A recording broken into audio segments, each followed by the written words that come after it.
Hello and welcome back to our second segment of this edition of Beyond the Politics, our regular examination of the events happening right here in the Quinte region and the people who work so hard behind the scenes to make it all happen. I'm your host, Paul Martin.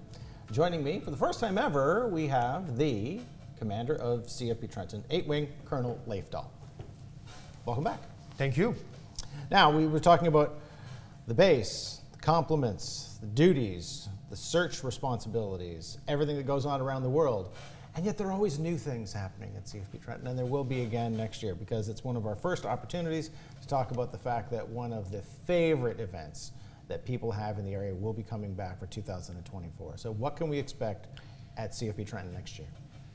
Okay, what can we expect? Next year, the RCEF is turning 100 on April 1st, 2024. So we're planning a few events at CFB Trenton to highlight that significant milestone, obviously. Like from pre-World War II to post-World War II, where Canada had the third largest air force in the world. That's unbelievable from where I sit, but here we are. It's the RCF has been doing quite well and quite a lot in the last century.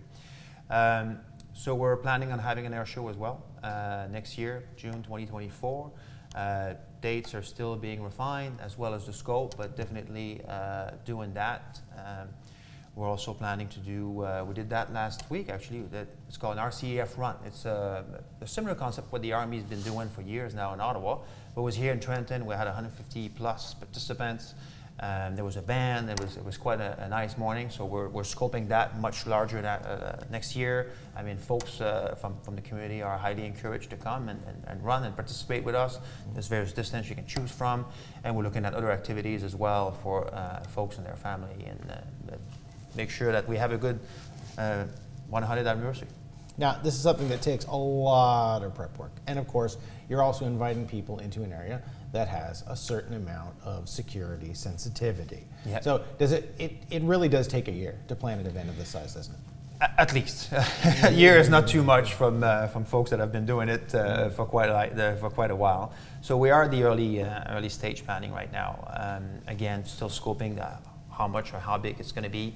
And you mentioned the regional aspect also. It's something we're looking to do new this time is to not, obviously the main core will be at the base, because that's where the airplanes will be, the static will be, but we're trying to do like a pre-established route for the aircrafts, and then we can disseminate to the community that, you know, that day over at this point near Kingston or Bancroft or other communities in the area, that's going to be the circuit where planes will be flying.